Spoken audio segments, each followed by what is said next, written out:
Livro do profeta Jeremias, capítulo 17. E antes de nós fazermos a leitura do verso 1 ao verso 11, eu queria lembrar aos mais antigos uma história. Mais ou menos nos anos 90, um comercial de TV de uma câmera Canon dizia uma frase que marcou aquele tempo. Era um comercial de André Agassi, jogador de tênis, que dizia: imagem é tudo. Quem lembra aí dessa frase? Imagem é tudo. Aquele comercial foi um espanto nos Estados Unidos, na Europa e no Brasil também. E a história conta que André Agassi, tenista, campeão de muitos torneios no mundo, inclusive campeão aqui no Brasil, campeão olímpico, dos abertos de tênis, chamado para fazer aquele comercial de TV das câmeras Canon, um programa de publicidade. Depois que ele aparecia jogando tênis, e descia num carro assim de alto luxo, com uma roupa bem bacana, ele deixa na frente da câmera o óculos cair assim um pouco mais embaixo dos olhos e com um olhar bem sério ele fala a única frase do comercial: imagem é tudo. O anúncio foi um sucesso e André Agassi, conversando com jornalistas, dizia que depois que ele fez esse comercial, ele ouvia de forma descontrolada as pessoas dizerem para ele: imagem é tudo. Os comerciais de TV, as entrevistas que ele dava, e até mesmo na sua autobiografia, lançada há alguns anos, ele fala que depois de um tempo, ele não conseguiu mais se livrar. Todas as vezes que as pessoas o viam, associava a ele aquela frase: imagem é tudo. E olhe que naquela época, 90 eu não era nascido ainda, mas naquela época nem tinha rede social, As coisas para viralizar, precisavam aparecer na televisão. Então tudo tinha que ser muito bom para pegar. E os comerciais de TV tinham poucos segundos para resolver isso. Então, o pessoal da publicidade antigamente trabalhava bastante, para que através de um comercial o produto pudesse ser vendido. O problema é que, depois de um tempo, o slogan associado ao tenista, que na verdade era para ser associado à câmera, acabou sendo associado a ele, começou a perturbá-lo. Porque, à medida que ele foi tendo um desempenho ruim, as pessoas começaram a criticá-lo usando o próprio slogan: imagem é tudo. Por quê? Porque o comercial dava aquela ideia de riqueza aparente. Da mesma forma, as pessoas começaram a associar, como qualquer atleta, tem os seus altos e baixos. Quando ele estava ruim, as pessoas então diziam: imagem é tudo. Ou seja, para você o que importa é só a imagem e não mais o conteúdo. Bem, isso deve ter perturbado ele durante muito tempo, ao ponto dele colocar isso na sua autobiografia, E mesmo sendo um tenista, talvez um dos melhores do mundo, reconhecido internacionalmente, isso acabou virando motivo de chacota, justamente porque as pessoas faziam a comparação entre aparência e substância, ou seja, aquilo que você parece ser e aquilo que você é de verdade. Neste texto que nós vamos ler, irmãos, nós vemos o profeta Jeremias chamando a atenção do povo para as suas lutas, que muitas vezes por eles era ludibriada, ou eles tentavam passar uma imagem do que não eram. Inclusive, os profetas, muitas vezes, eram contratados pelos reis para transmitir para o povo, uma imagem daquilo que não era verdade, que estava tudo bem enquanto eles viviam uma vida de pecado. Vamos para o texto, vamos tirar algumas meditações importantes para esta noite, através da palavra do Senhor.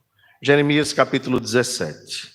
O pecado de Judá está escrito com um ponteiro de ferro e com um diamante pontiagudo, gravado na tábua do seu coração e nas pontas dos seus altares.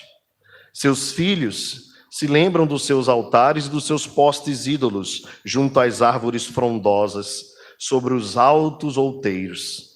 Ó monte do campo, os teus bens e todos os teus tesouros darei por presa, como também os teus altos por causa do pecado em todos os teus territórios.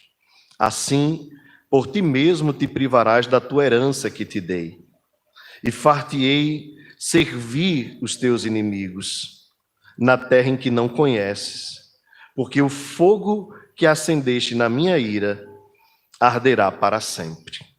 Assim diz o Senhor: maldito o homem que confia no homem, faz da carne mortal o seu braço e aparta o seu coração do Senhor, porque será como um arbusto solitário no deserto, e não verá quando vier o bem. Antes, morará nos lugares secos do deserto, na terra salgada e inabitável. Bendito o homem que confia no Senhor e cuja esperança é o Senhor. Porque ele é como árvore plantada junto às águas, que estende as suas raízes para o ribeiro, e não receia quando vem o calor, mas a sua folha fica verde, e no ano de sequidão não se perturba, nem deixa de dar fruto. Enganoso é o coração, mais do que todas as coisas, e desesperadamente corrupto. Quem o conhecerá? Eu, o Senhor, esquadrinho o coração, eu provo os pensamentos, isto para dar a cada um segundo o seu proceder, segundo o fruto das suas ações. Como a perdiz que choca os ovos que não pôs, assim é aquele que ajunta riquezas, mas não retamente. No meio de seus dias as deixará, e no seu fim será insensato. Vamos orar ao Senhor. Pai amado, obrigado pela tua palavra. Ajuda-nos a entendê-la pelo favor do teu Espírito Santo, pois sozinhos nada podemos fazer. Tem misericórdia de nós e nos abençoa, em nome de Jesus. Amém. Meus irmãos, nós vivemos um tempo de também muita aparência, onde imagem é tudo. No tempo de Ágape, como nós citamos no início da mensagem, não havia rede social. Então as pessoas se preocupavam com sua imagem na rua e nas aparências para os vizinhos e tudo mais. Agora as pessoas estão extremamente preocupadas com cada minuto dos seus dias. Elas postam tudo. Elas postam acordando, elas postam a máquina fazendo café, elas postam a academia, elas postam a ida para o trabalho, geralmente de carro. Muita gente não posta quando está no busão, né? Mas no carro com cinto de segurança, aí tira aquela fotinha. E quase todas elas, se não todas, com um filtro bem legal, que seja capaz de esconder as rugas e as falhas naturais da vida. Elas postam o almoço, elas postam o jantar, e imagem acaba sendo tudo. Tudo menos a verdade. Visto que muitas pessoas vivem exatamente daquilo ali, inclusive profissionalmente. Surgiu de um tempo para cá a tal de digital influencer. Aí você pergunta assim, mas o que é que você faz? Não, ela é digital influencer. Tá, tudo bem, ela influencia. Mas o que é que ela faz? Nada, ela é digital influencer. Ela tem não sei quantos mil seguidores, ou ele, no Instagram, e não faz nada. Simplesmente as pessoas seguem. Bem, isso se tornou profissão e as pessoas ganham dinheiro, inclusive mais do que eu e você, fazendo exatamente nada e as pessoas vendo nada. Com os seus filtros, com os seus momentos sempre de alegria, de festa, a vida se tornou uma grande ilusão. Eu não sei se você assistiu, mas eu tive a curiosidade essa semana de dedicar um pouco do meu tempo para assistir a série Inventando Anna. Se você não assistiu e você tem um tempo, não diria que deveria ser para você uma prioridade, mas se você tiver um tempo e quiser assistir, assista Inventando Anna. E você vai entender exatamente o que eu estou falando aqui. Como alguém é capaz de mover o mundo e mover milhões simplesmente para viver de aparência. Dá uma catucada depois lá na Netflix. Não faça disso a prioridade da sua semana, não. Mas se você tiver curiosidade para entender um pouco deste mundo e no epicentro daquilo que é viver em celebridade, né, que é Nova York. Exatamente em Nova York. É onde tudo acontece na vida dessa jovem chamada Ana. Bem, aparência. Essa questão da aparência é tão forte que fez até um documentário também se tornar sucesso. Eu não sei se você assistiu também, não recomendo para vocês como uma prioridade, mas se você tiver curiosidade, assista O Golpista do Tinder.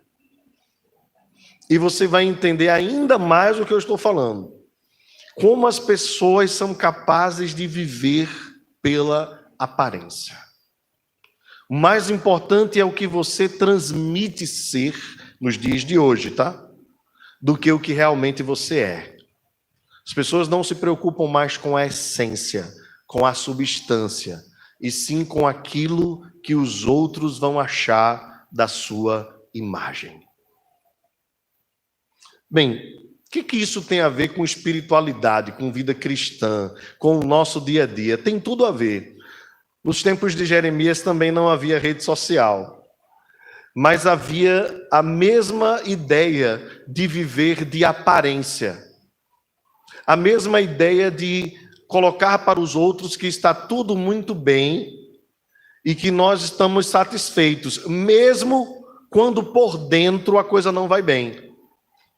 Os chamados sepulcros caiados, as paredes branqueadas, né? O sepulcro caiado, uma frase de Jesus, parede branqueada, uma frase do apóstolo Paulo, traz a ideia de como eram os dias do profeta Jeremias, os dias do povo de Israel, no período do reinado dos últimos 3 ou 4 reis de Israel.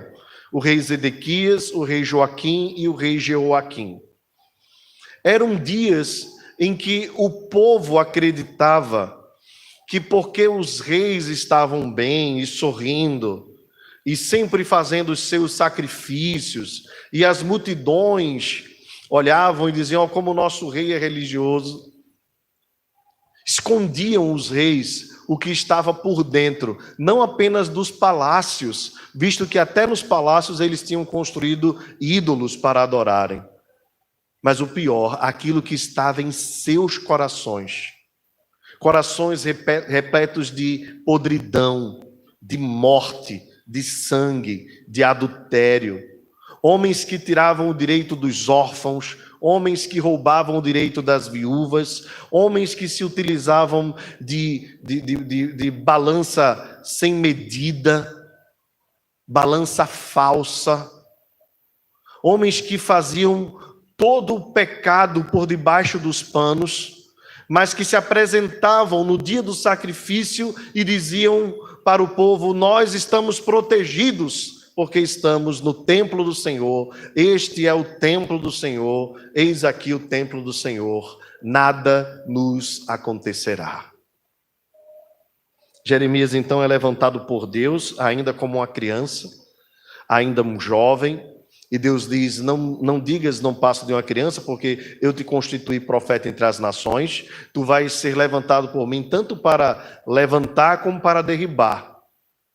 E eu te porei como profeta, você falará, eu falarei através da tua boca. Deus então levanta este homem que era filho de sacerdote. Imagina a crise que Jeremias estava sofrendo em seu coração. Porque uma das primeiras profecias que ele deveria fazer era contra os sacerdotes, que sabiam de tudo isso, mas passavam panos quentes. Sabiam de toda a podridão, mas diziam que não estava acontecendo nada, porque queriam se manter em suas posições. Não eram como João Batista, o politicamente incorreto, que acusou o pecado e teve a sua cabeça entregue numa bandeja. Nós estamos vivendo, irmãos, dias muito difíceis, em que as pessoas querem viver de aparência, inclusive religiosa. Inclusive religiosa.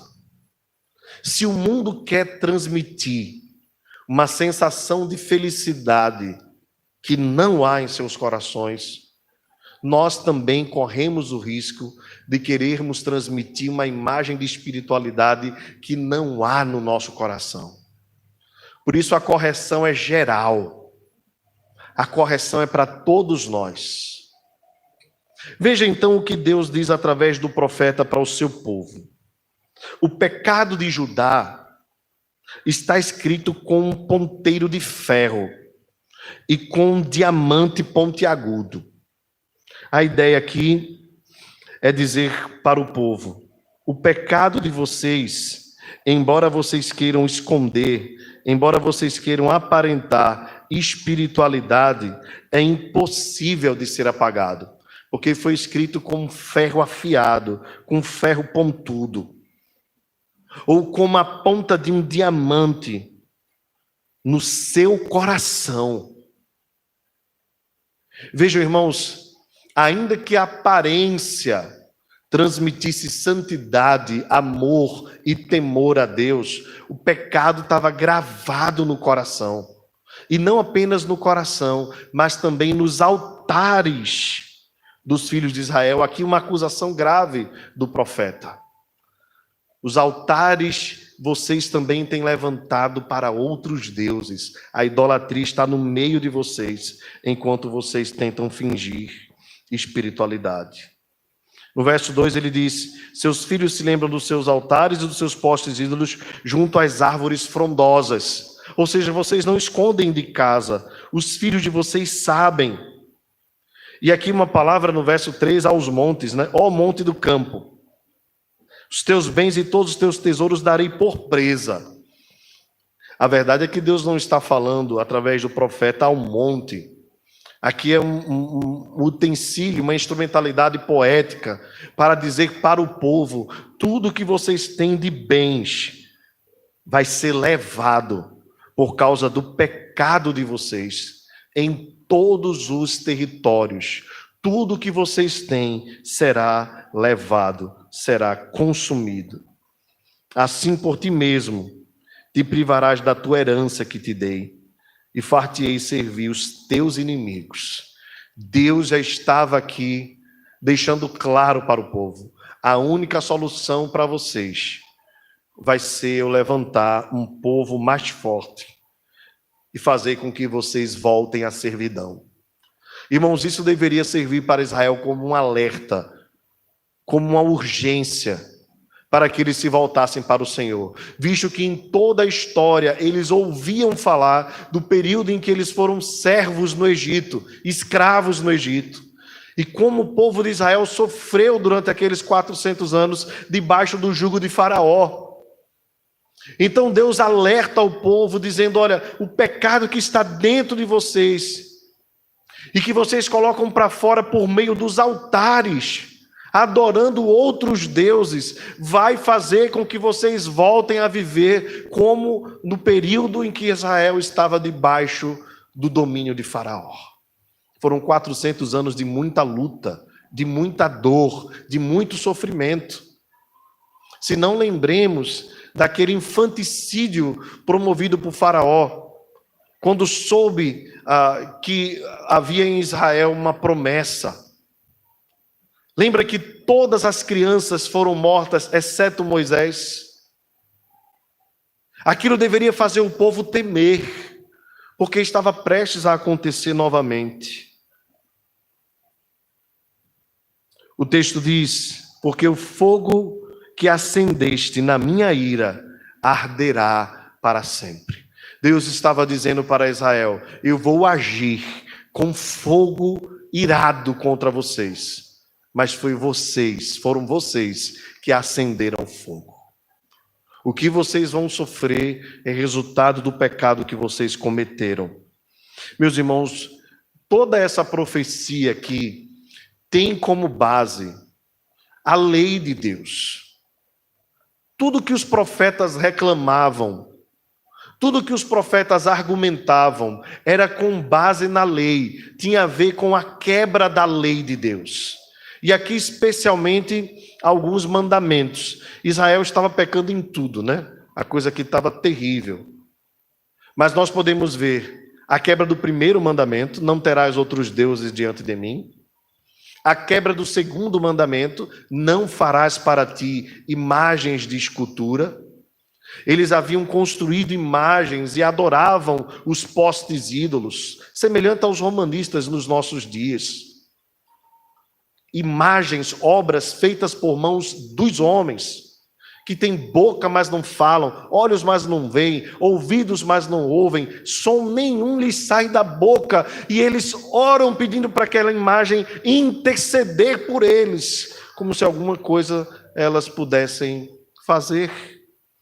Eles também quebravam o mandamento, o dia do Senhor.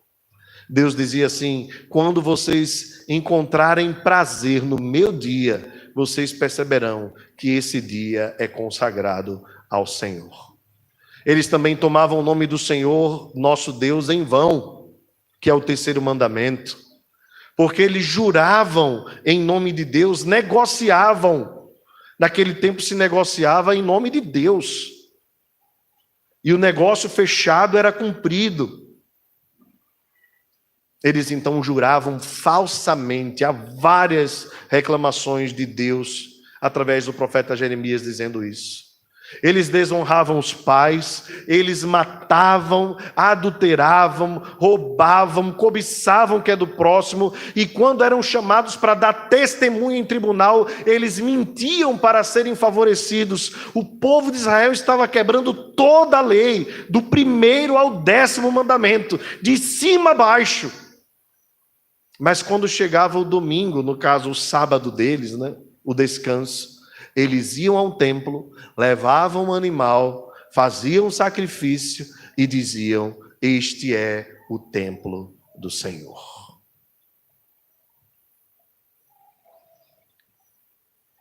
O Senhor sempre disse: misericórdia quero e não holocausto. Disse também por meio de Samuel: melhor é obedecer do que sacrificar. O salmista Davi, no Salmo 51, diz: Senhor, tu não te agradas de holocaustos, do contrário eu te daria. E o texto, embora diga literalmente isso, ele está usando um artifício poético, pois na verdade foi Deus mesmo quem estabeleceu os holocaustos. Mas o que Davi está querendo dizer é: Senhor, tu não te agradas que eu traga um animal cevado e o sacrifique, se o meu coração não estiver contrito diante da tua presença. Por isso ele diz, no mesmo texto: sacrifícios agradáveis a Deus são o coração quebrantado, o espírito contrito e compungido, não desprezarás, ó Deus. Mas Israel continuava pecando contra o Senhor. Então Deus, além destas acusações todas aqui colocadas, Deus chama a atenção para algumas coisas específicas. Em primeiro lugar, maldito o homem que confia no homem. faz da carne mortal o seu braço e aparta o seu coração do Senhor. Alguns pecados aqui são acusados, nós precisamos observá-los. Primeiro, que geralmente quando nós olhamos esse texto, a gente associa a uma interpretação equivocada. A gente diz assim, quando alguém faz alguma coisa contra nós, né? Tá vendo? A Bíblia diz, maldito o homem que confia no outro. Não, não é isso. Leia o texto, você vai entender o que o texto está dizendo. Maldito o homem que confia no homem. Isso quer dizer, confia no outro, mas também quer dizer, confia em si mesmo. E, na verdade, o que o texto está chamando a atenção é para o fato do povo deixar de confiar em Deus para confiar em qualquer outra coisa. Qualquer outro objeto em que nós coloquemos, ou pessoa, em que nós coloquemos a nossa confiança e a nossa esperança, nós estamos trazendo sobre nós maldição. Por quê? Porque isso nos aparta do Senhor, aparta o nosso coração do Senhor. Deus, irmãos, é o único que merece a nossa total confiança e esperança. Deve estar nele todas as nossas expectativas. Todos os nossos anseios precisam estar centrados em Deus e somente nele. Quando nós nos desviamos para confiar em qualquer outra coisa, ainda que essa coisa seja boa, ainda que essa coisa seja lícita, nós estamos equivocadamente confiando em algo que não pode promover alegria e satisfação. Não pode. É por isso, irmãos, que muitas vezes as coisas dão errado na nossa vida. Às vezes por construções culturais mesmo. Por exemplo, nós somos ensinados que nós seremos felizes quando nós passarmos num concurso público. Que nós seremos felizes quando nós nos casarmos. E aí a nossa expectativa vai toda sobre isso. E isso são coisas boas. Ser aprovado no concurso público é uma bênção. Casar é uma bênção. Ter filhos é uma bênção. Ter netos é bênção. Todas essas coisas são boas. Não preciso falar aqui para os irmãos de não colocar confiança nas drogas, em coisas desse tipo. Isso já está mais do que claro. Que não promove alegria nenhuma. Pelo contrário, né? Inclusive a Bíblia fala sobre o álcool nesse sentido, né? De que só afunda ainda mais a vida do homem quando você coloca muita expectativa até mesmo naquilo ali. Então, sobre essas coisas, a gente nem precisa comentar. Mas eu queria chamar a sua atenção para as coisas boas da vida, porque elas são boas mesmas e devem ser por nós desfrutadas. E nós devemos até, num certo ponto, persegui-las.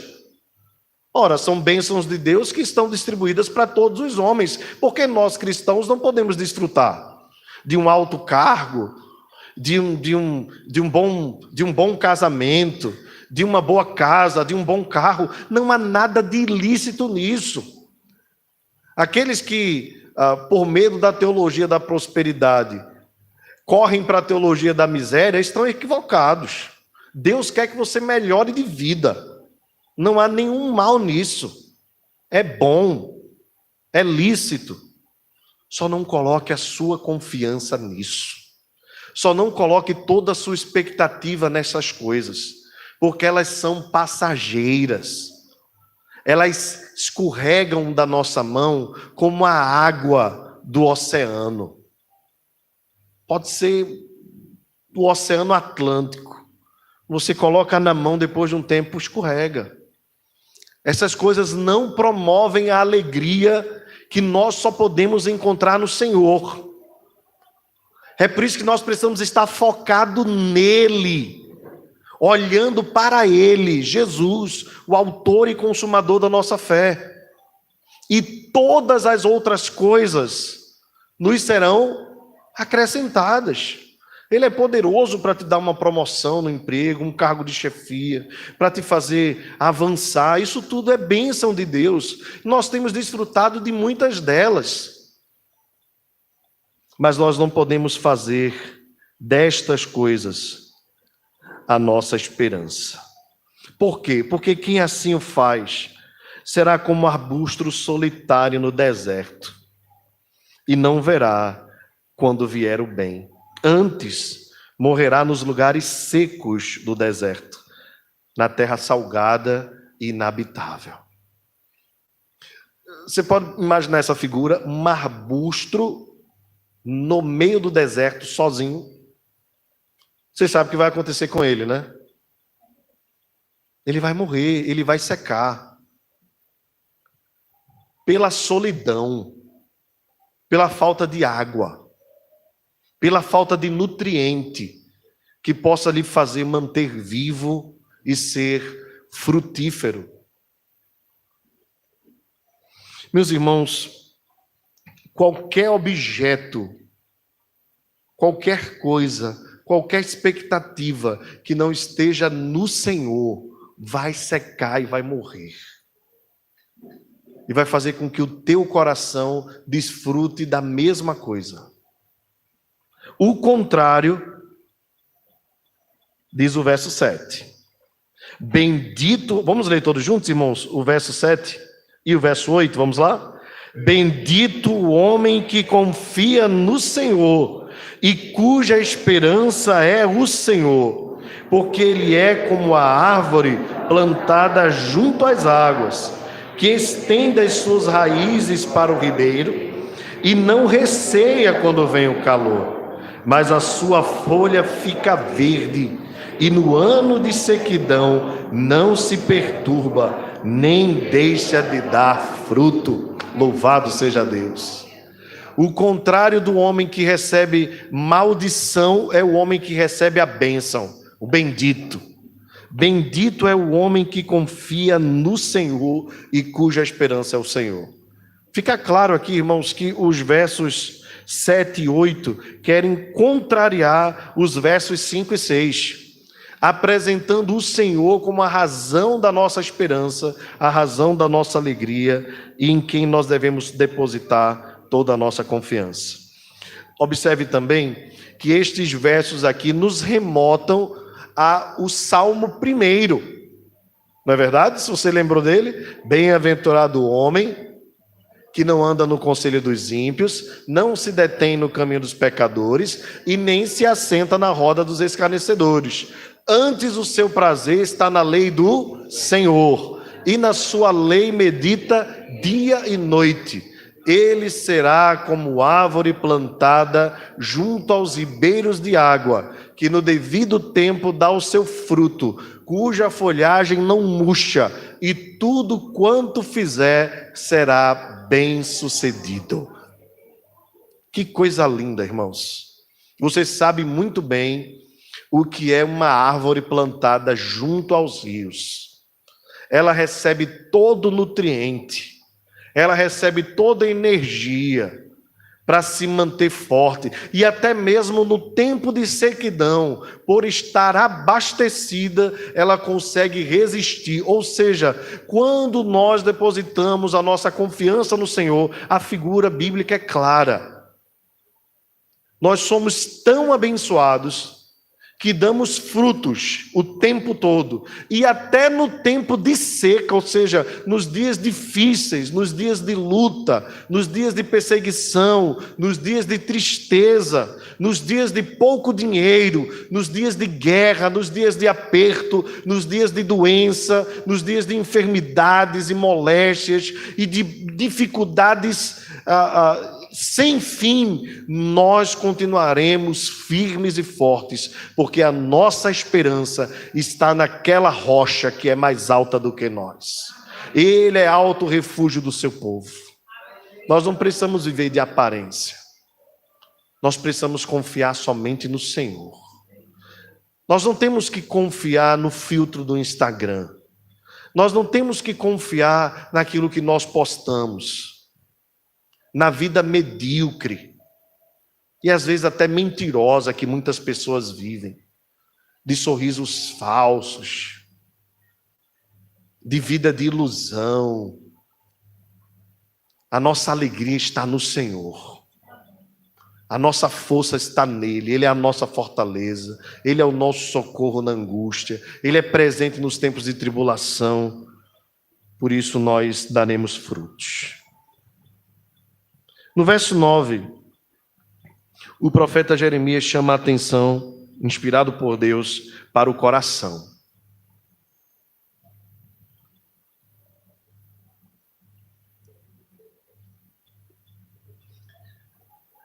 Enganoso é o coração, mais do que todas as coisas, e desesperadamente corrupto. Quem o conhecerá? Meus irmãos, se tem um texto que quando eu olho, eu consigo ter uma revelação de mim mesmo a esse texto. Porque a bicho danado é o tal do coração. Eu não sei o seu, eu acho que o seu é melhor do que o meu. Mas o meu é terrível. Terrível. Eu brigo com ele todo dia e o dia todo. Observe que é a verdade que o texto diz. Ele se engana com uma facilidade terrível.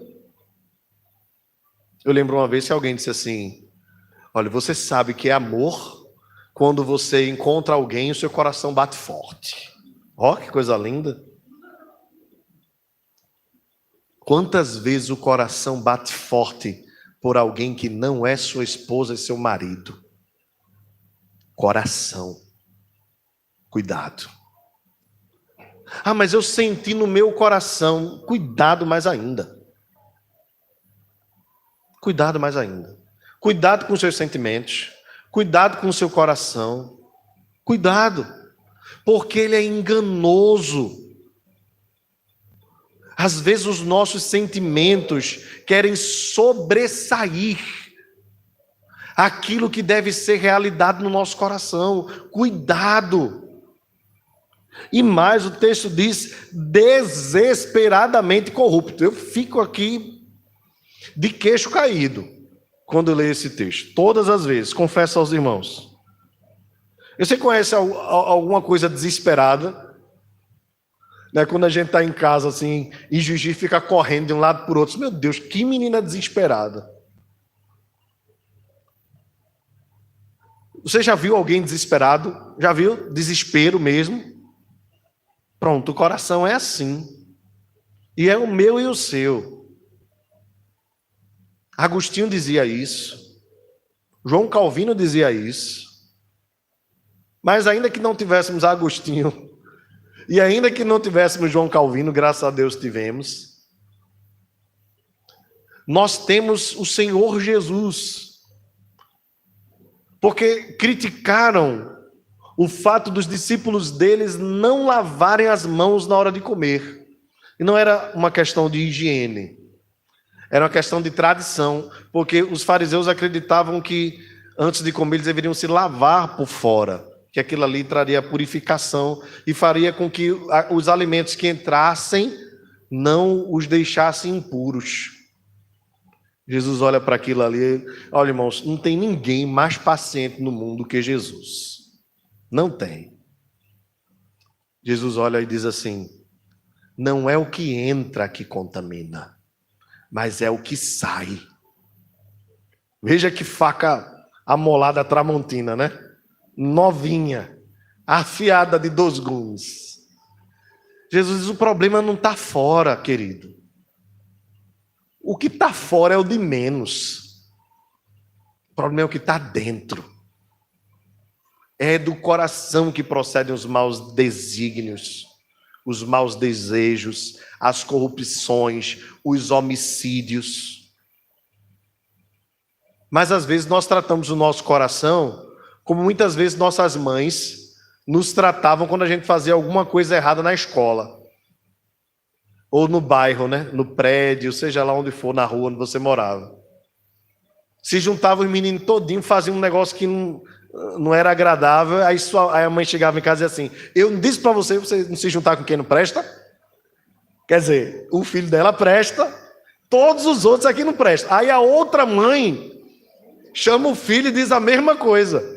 E se juntar o discurso de todas, o filho dela, de cada uma presta, os outros não prestam. E na verdade, no final das contas, não presta nem os filhos, nem presta as mães.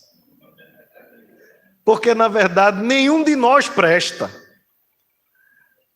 Porque o nosso coração, o coração do ser humano, é corrupto, desesperadamente corrupto. E nem nós conhecemos o nosso coração. Você sabia que nem você se conhece por inteiro? Você não se conhece.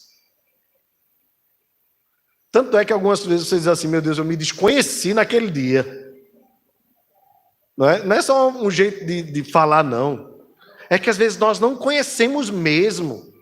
E algumas situações revelam coisas do nosso coração. Você já sentiu alguma vez assim, uma falsa alegria quando alguém lhe dá uma notícia boa sobre ela? Passei em tal concurso, arrumei um emprego que ganho X. Aí você sente alegria por ela, mas o nome disso é inveja. Inveja. Não, mas eu não sou invejoso não, pastor. Espero que não, né? Você tenha curado. Mas eu já senti inveja. Que coisa, né? Depois de velho. Não é inveja naquele sentido de querer derrubar o outro. É às vezes pensar assim, por que ele não eu? Ah, mas passou rápido. Passou rápido, mas está lá, no coração. Você deveria ter se alegrado com a vitória do seu irmão, e só se alegrado. Porque o jeito de Deus fazer na vida do seu irmão é na vida dele, não tem nada a ver com você. Ah, mas pastor, eu nunca mataria ninguém. Aí Jesus diz assim, se no seu coração você sentir raiva de alguém, se você chamar alguém de tolo, raca, né? O termo lá no original, que é a ideia de você expressar todo sentimento de ódio contra alguém, qualquer palavra que você queira usar, idiota, imbecil, imprestável, é que na verdade você está com palavras reprimindo aquilo que você gostaria de fazer, se você pudesse fazer e não ser percebido.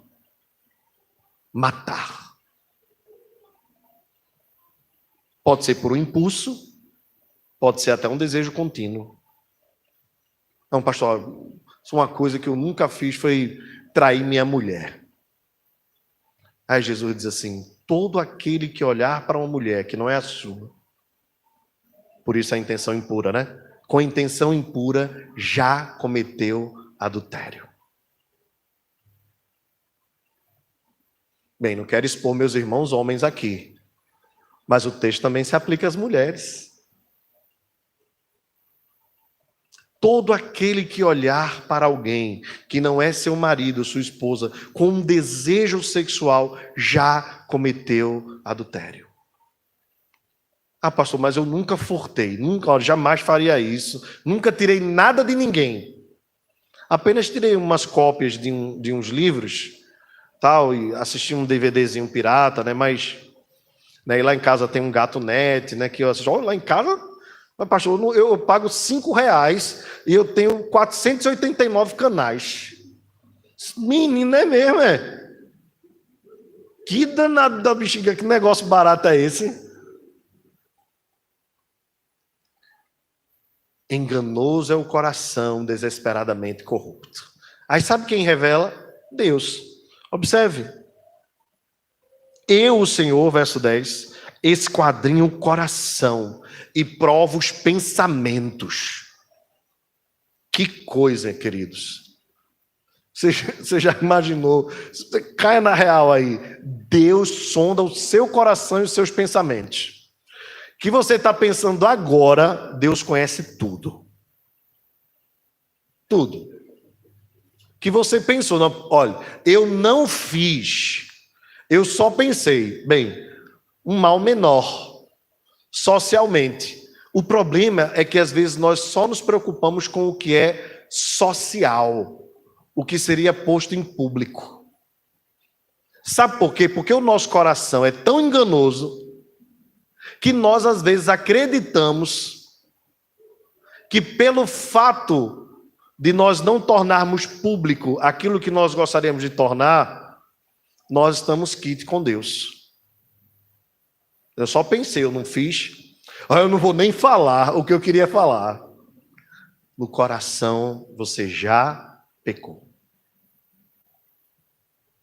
E Deus esquadrinha o coração. Ele sonda o pensamento.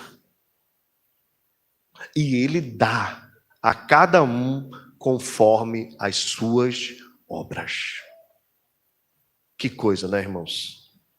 É por isso que todos os mandamentos nos chamam a atenção, né? Mas o que mais me chama particularmente é aquele que diz: não cobiçarás. Porque o povo de Israel imaginava: não adulterarás, se eu não deitar com a mulher, eu não cometi. E aí lá no 10º, no 9º, Deus diz assim: o desejo, só o desejo já é pecado. Em outras palavras, irmãos, não há justo nenhum sequer. Todos pecaram, todos.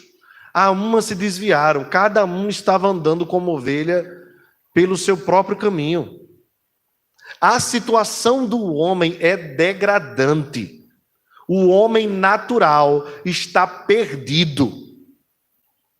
Está perdido. E isso tem a ver comigo e com você. Qual é a solução para esse texto aqui, irmãos?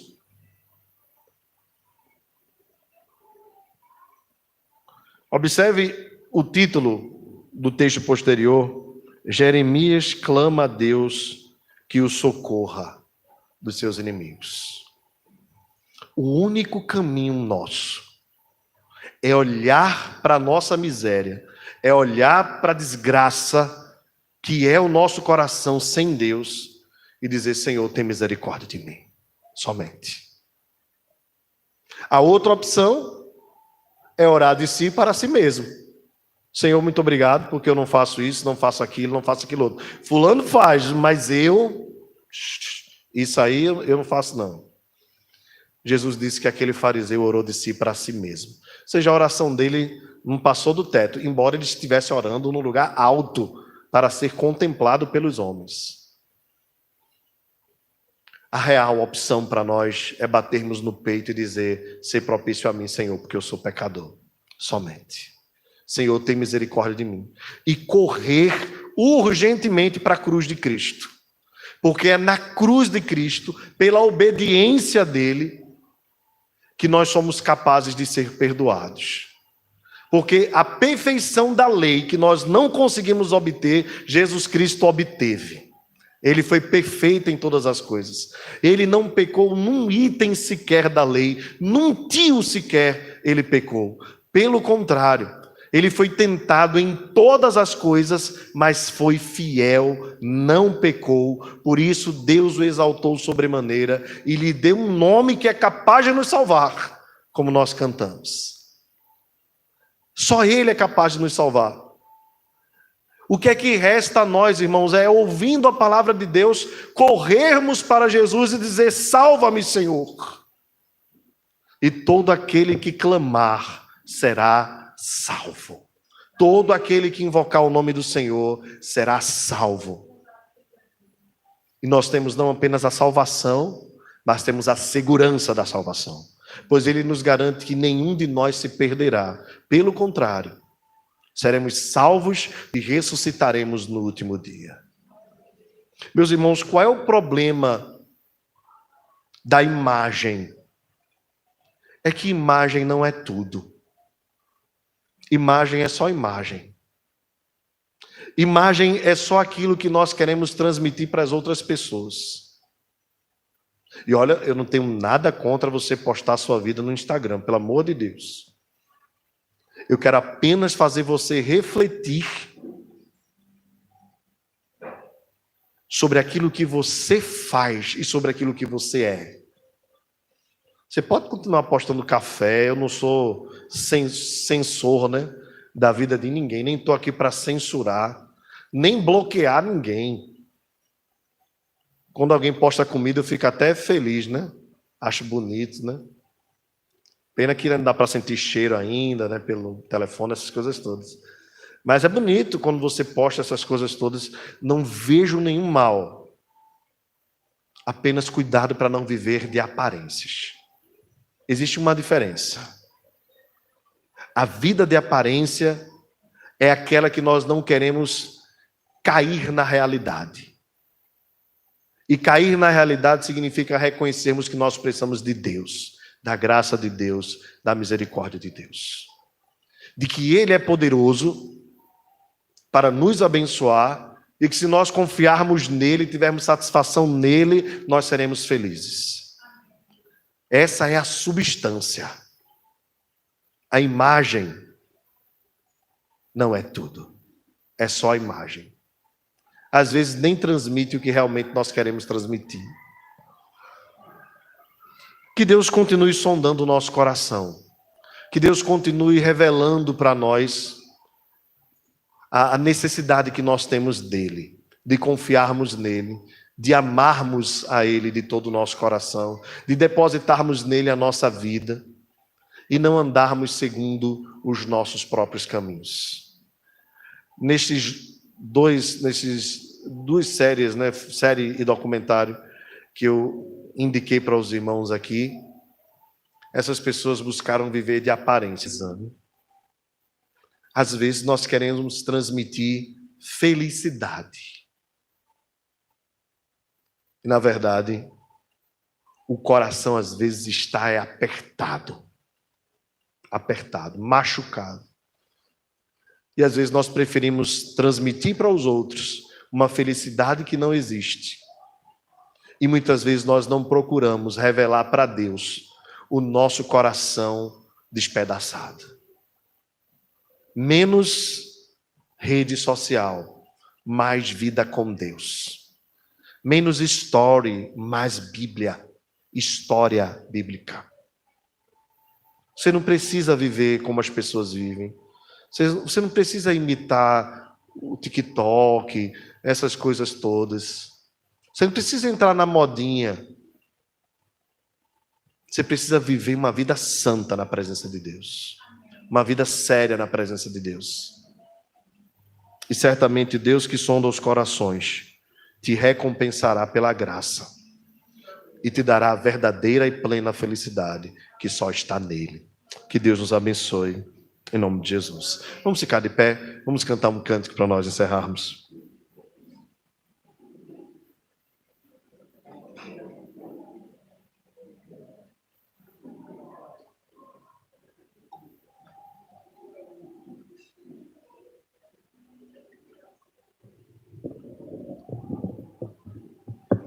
Vou cantar essa com os irmãos porque eu sei que vocês gostam.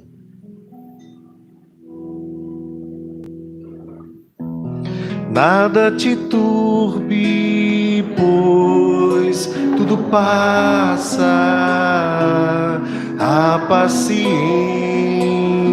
tudo alcança. Nada te espante.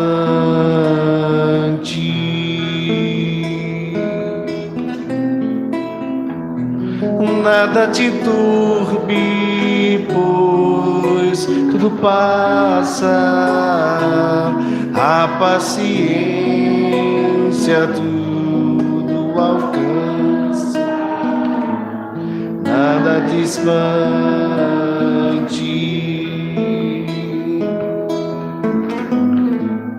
Quem tem a Deus, nada lhe falta, só Deus é o bastante.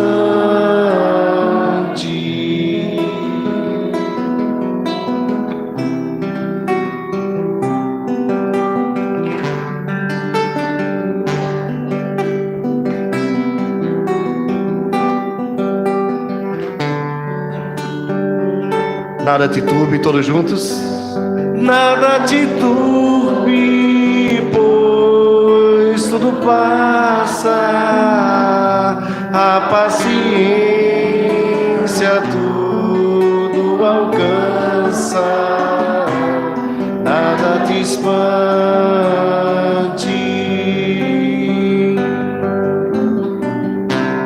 Quem tem a Deus,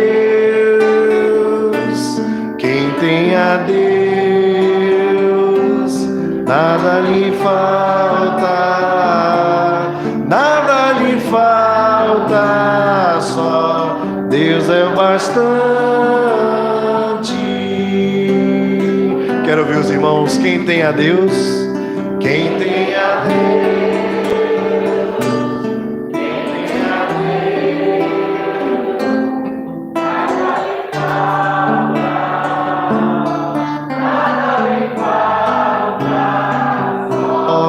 Deus é o bastante.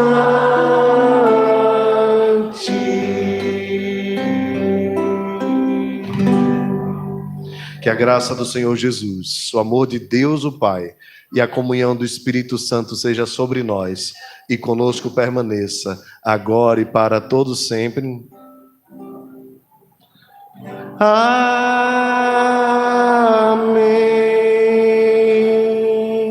Amém.